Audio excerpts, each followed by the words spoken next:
Eh, bueno, hasta ahí es eso. Luego ya les quería comentar sobre la estructura y quiénes son estos grupos de negociaciones que se forman, que participan en estas reuniones, ¿no?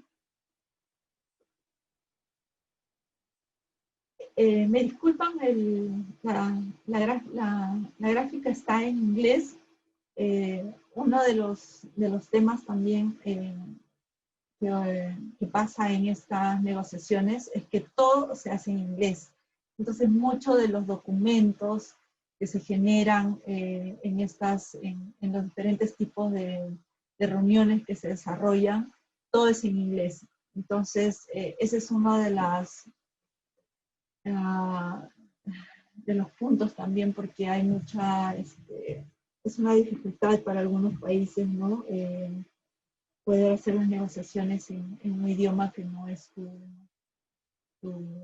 digamos, que requiere esfuerzo, ¿no? Para poder estar al tanto de los temas. Entonces, pero les puedo ir explicando, cuando hablamos de las negociaciones, no solamente no pensemos en que solamente son reuniones. Si bien se reúne, no solamente son reuniones, sino estas negociaciones se basan en toda una estructura, una gobernanza, ¿no? Entonces, y esta gobernanza ha ido evolucionando también, según han ido tomándose decisiones en el tiempo, ¿no? Por ejemplo,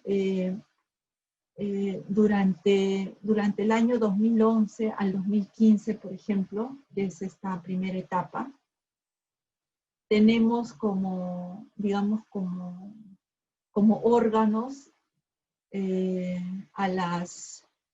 a los países que forman parte de la convención, ¿no? Que son las COP, que se reúnen anualmente, como les había comentado, ¿no? Pero cuando entró en vigor el protocolo de Kioto, también estos países que formaban parte del protocolo de Kioto, también se reunían anualmente. Y no es que se reunían en diferentes reuniones, sino cuando se realizan las COP, también se generan espacios para que estos países que son parte del protocolo de Kioto también se reúnan. Entonces, en las COP se dan diferentes espacios de negociación, ¿no? En este caso, las negociaciones en el marco de la Convención y las negociaciones de los países en el marco del protocolo de Kioto. Ahora, ¿quiénes soportan estos espacios de negociación? Estos espacios de negociación se soportan en la información que se genera en unos cuerpos subsidiarios como lo que se llama el SBI y el SAPSTA. Básicamente son son órganos que generan información de tenor científica y este es un órgano que genera información sobre tecnologías, ¿no? Y estos órganos se reúnen 2 veces al año para generar esta información que va a servir de insumo para las negociaciones. Entonces, en este periodo estaba vigente la plataforma de Durban, ¿no? Que era lo que les había comentado. De ellos se generaba la información para la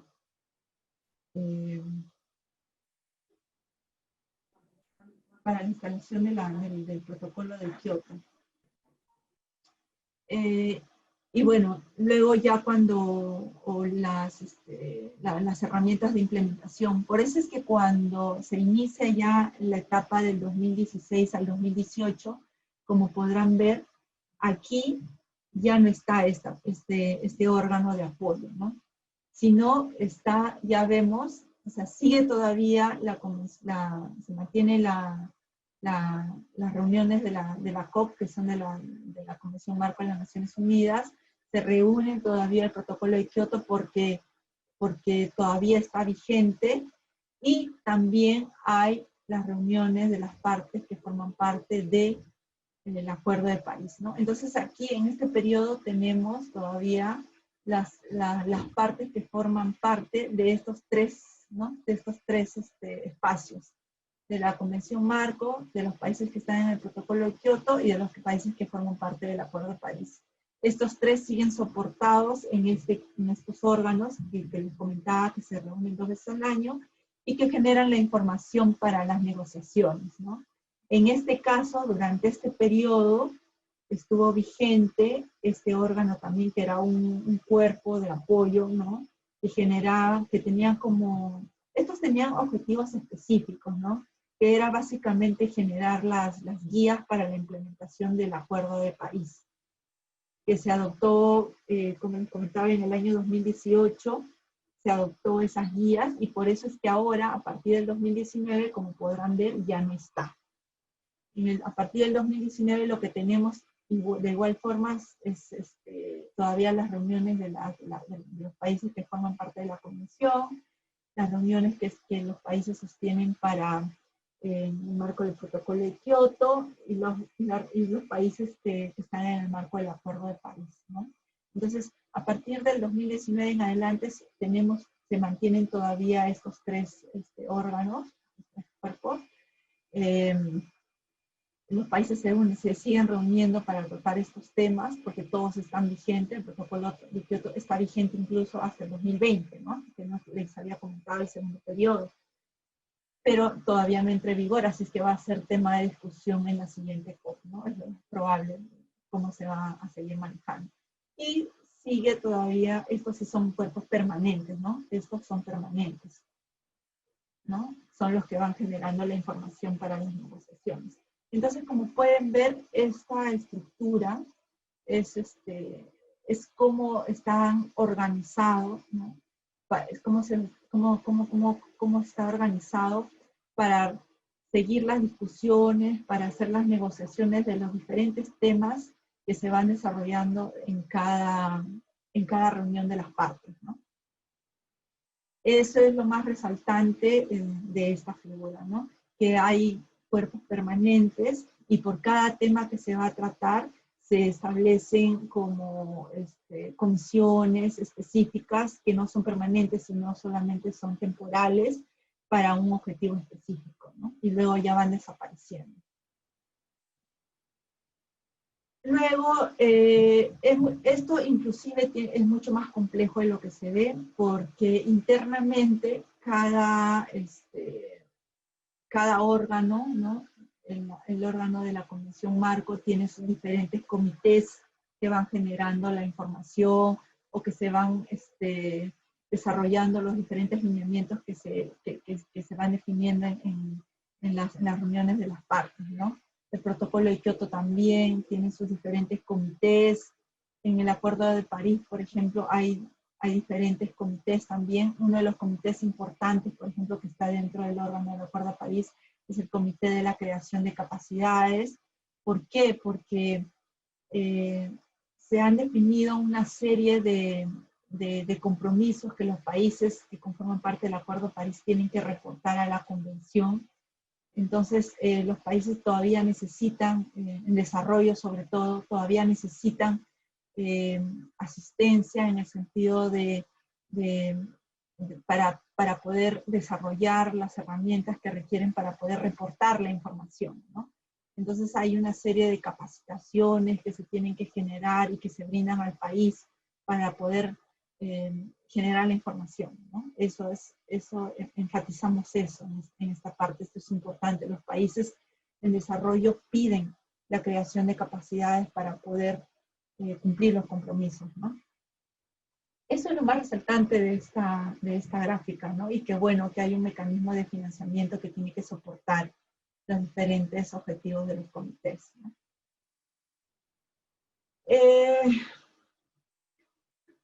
Sobre los grupos de negociaciones, aquí he puesto, hay varios grupos de negociaciones. ¿Qué son estos? ¿No? Hay varios grupos. Pero de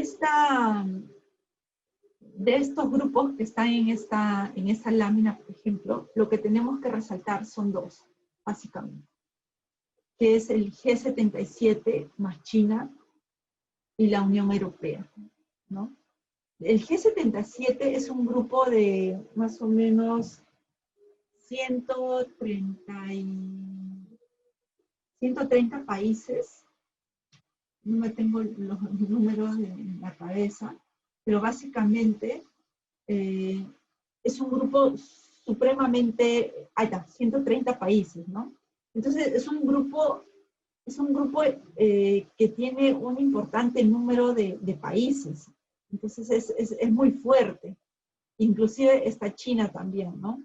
Entonces, pero a pesar de ser un grupo importante y de tener gran relevancia al momento de hacer las negociaciones, no pueden, no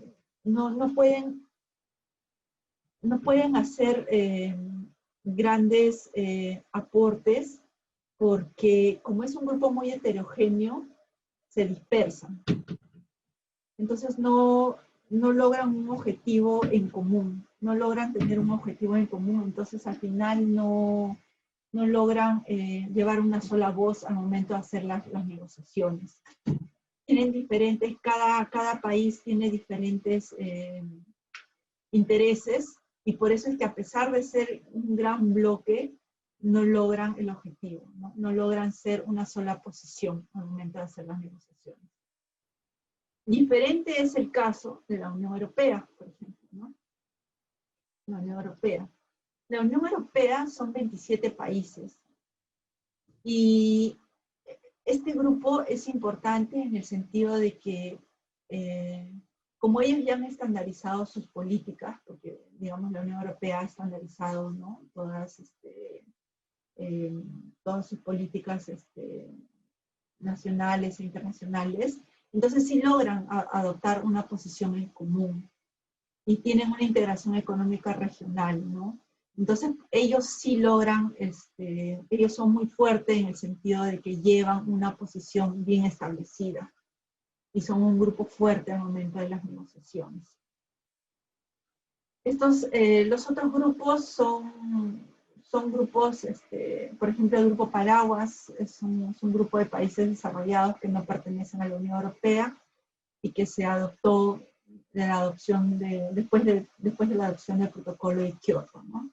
El grupo de integridad ambiental se focalizan como dice, ¿no?, la integridad ambiental, y está constituido pues por estos países: México, Mónaco, Corea, ¿no?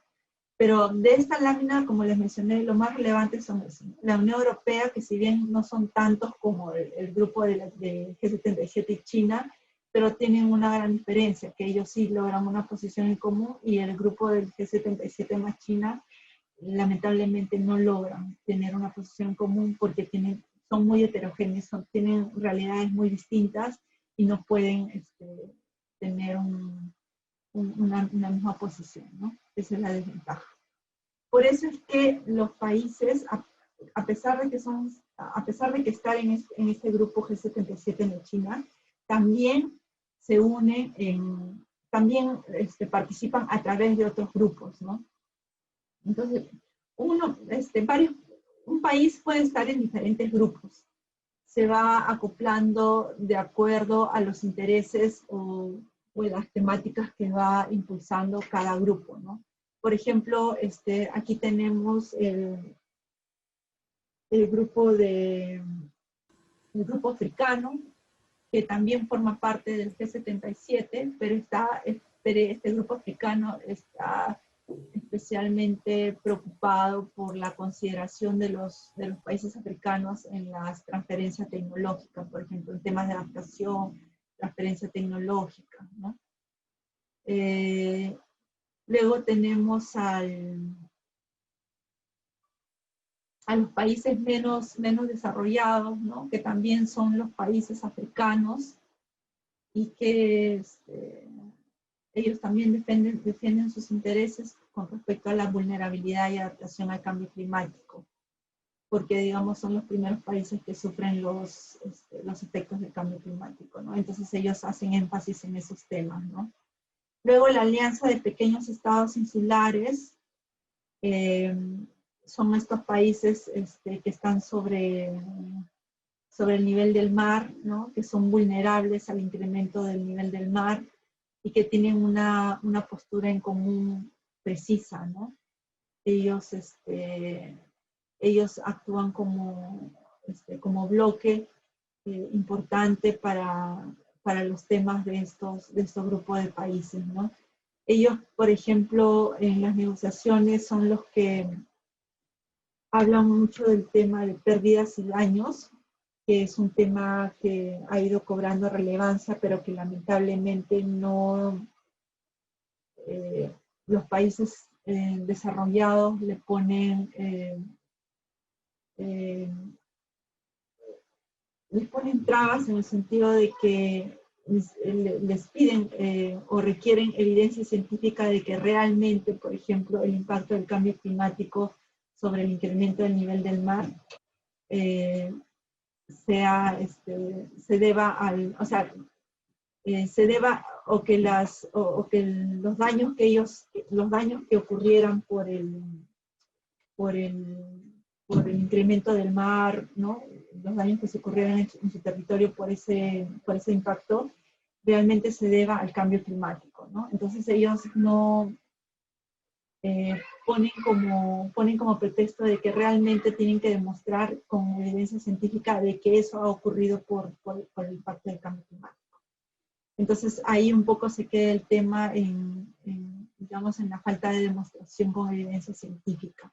Pero estos países son los que están tomando o elevando el tema de daños y pérdidas, ¿no? Es una discusión que está permanentemente, ¿no? Recién ha salido, pero digamos está en la agenda, en la discusión.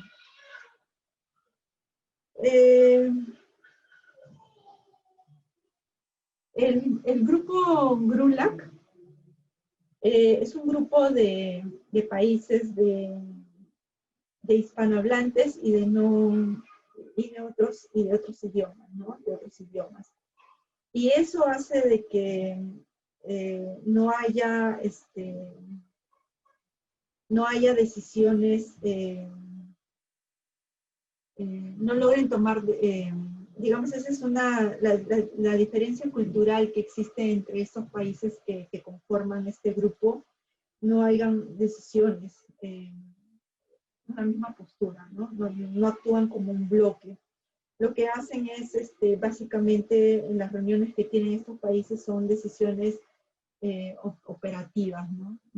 Operacionales, como, por ejemplo, dónde se van a realizar las sesiones, cosas así, ¿no? Pero no actúan como bloque, porque está integrado por países de mucha diferencia cultural. Entonces no logran tener un consenso o temas de intereses. En el caso de estos países que visualizamos en esta lámina, por ejemplo, se resalta el ALBA, el grupo del ALBA, ¿no? Que son países que es un grupo de países que se basan en el principio de responsabilidades comunes pero diferenciadas, y está conformado por Bolivia, Cuba, Ecuador, Nicaragua y Venezuela, ¿no? Entonces ellos, este grupo está liderado por Venezuela, tienen una postura bien drástica, sobre todo en temas de financiamiento climático, tienen un perfil nacionalista y una posición dura, ¿no? Entonces, ellos siempre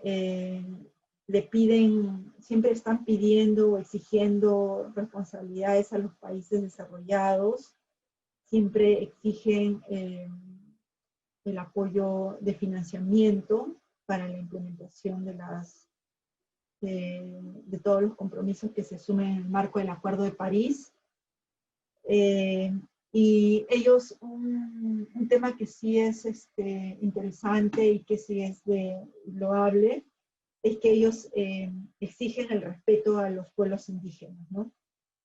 Entonces, eso es, digamos, son las características principales de este grupo ALBA, ¿no? En las negociaciones.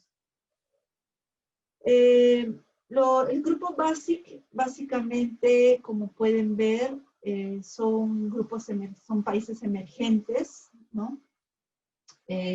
Marcan una distinción entre los países desarrollados y en desarrollo, porque son países emergentes. Y los países que están ahí, Brasil, Sudáfrica, India, China, por ejemplo, son países que tienen PBI alto. Entonces,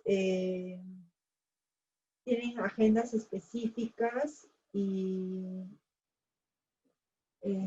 siempre están, tienen una presencia con potencia, ¿no? En los temas de las negociaciones.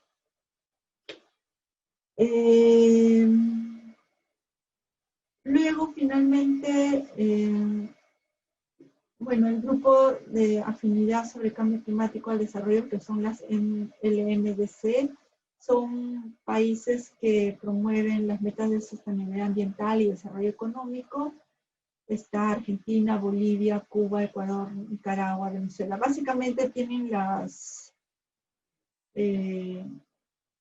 el perfil, ¿no? de los países que incluyen el grupo ALBA, pero digamos se focalizan a la sostenibilidad ambiental.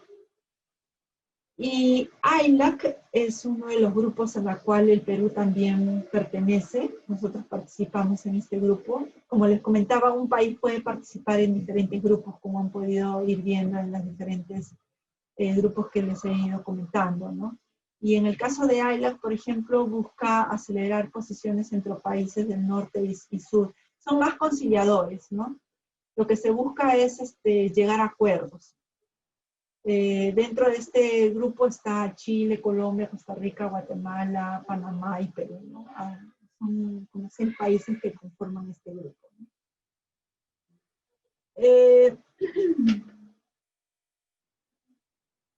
Finalmente, si bien hay una variedad de grupos que al momento de las reuniones que se dan en el marco de la convención, estos grupos funcionan como bloques porque llevan una posición al momento de hacer alguna discusión de toma de decisiones. Cuando se realizan los procesos de toma de decisiones, se realizan plenarias, que son las reuniones donde se reúnen representantes de cada país, ¿no? Y ahí es donde se establecen las agendas, o sea, los temas que se van a discutir y los espacios en los que se van a definir, ¿no?